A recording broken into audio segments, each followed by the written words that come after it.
Hello guys, അപ്പം രാവിലെ പോകാനായിട്ട് ഇറങ്ങിയപ്പോൾ നല്ല മഴക്കാറുണ്ടായിരുന്നു. പിന്നെ ഒന്നും നോക്കിയില്ല, എൻ്റെ മഞ്ഞക്കൊട്ടെടുത്ത് ഞാൻ ഇട്ടു. അത് കഴിഞ്ഞിട്ട് വണ്ടി എടുത്തിട്ട് നേരെ ഞാൻ തിരുവല്ലായിലോട്ട് പോയി. പക്ഷേ പതിവ് പോലെ നല്ല ബ്ലോക്ക് ഉണ്ടായിരുന്നു. എന്നിട്ട് നേരെ ചെന്ന് ഷോപ്പിൻ്റെ മൂന്നാം നിലയിൽ പോയി ഡീസൽ അടിക്കാനുള്ള പൈസ മുതലാളിയോട് ഒരാളുടെ കൊടുത്തിട്ടുണ്ടായിരുന്നു. എന്നിട്ട് നേരെ ഞാൻ പോയി വണ്ടി എടുത്തിട്ട് നമ്മുടെ പടുതമൊക്കെ മടക്കിയിട്ട് ആദ്യത്തെ പരിപാടി ഗോഡൗണിൽ പോക്കായിരുന്നു. അങ്ങനെ ഗോഡൗണിൽ ചെന്നിട്ട് നമ്മുടെ ഇന്നലത്തെ എക്സ്ചേഞ്ച് ഒക്കെ ഇറക്കി വെക്കാനുണ്ടായിരുന്നു. അങ്ങനെ എക്സ്ചേഞ്ച് ഒക്കെ ഇറക്കി വെച്ചിട്ട് ഒരു ഫ്രിഡ്ജ് അവിടെ നിന്ന് എടുക്കാനുണ്ടായിരുന്നു. ആ ഫ്രിഡ്ജ് എടുത്തിട്ട് നേരെ ഷോപ്പിൽ പോയിട്ട് വാഷിംഗ് മെഷീൻ അവിടെ നിന്ന് കയറ്റാനുണ്ടായിരുന്നു. അതും കയറ്റി ആദ്യത്തെ ഡെലിവറി പുഷ്പേരിയായിരുന്നു. അവിടെ കൊണ്ട് ഇറക്കിയിട്ട് ഞങ്ങൾ തിരിച്ച് പിന്നെയും ഷോപ്പിൽ വന്നു. ബാക്കി കൊടുക്കാനുള്ള പ്രൊഡക്റ്റ് എല്ലാം കയറ്റി പടുതായിട്ട് മൂടി സെറ്റാക്കി. എന്നിട്ട് ആദ്യത്തെ ഡെലിവറിയും രണ്ടാമത്തെ ഡെലിവറിയും നമ്മുടെ ഓതറയിലായിരുന്നു. അതുകൊണ്ട് ഇറക്കി. അത് കഴിഞ്ഞിട്ട് നേരെ ഞങ്ങൾക്ക് പുലിയൂർക്ക് പോകണമായിരുന്നു. അതും കൊണ്ട് ഇറക്കി.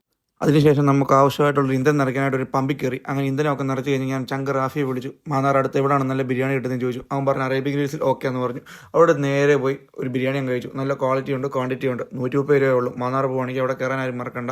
അത് കഴിഞ്ഞിട്ട് ലാസ്റ്റ് ഡെലിവറി കവിയൂരുണ്ടായിരുന്നു. നേരെ കവിയൂർ പോയി ഡെലിവറി കൊടുത്തപ്പോൾ നൈസ് മഴയൊക്കെ പെയ്തു. എന്നിട്ട് നേരെ നമ്മുടെ വണ്ടി കൊണ്ട് ഷെഡിലിട്ട് കഴിഞ്ഞിട്ട് ഞാൻ എൻ്റെ ബൈക്ക് എടുത്തുകൊണ്ട് കുഞ്ഞിനെ കാണാനായിട്ട് പോയി. പക്ഷേ പോകുന്ന വഴിക്ക് പണി കിട്ടി, കേസ് പെട്രോൾ തീർന്നു പോയി.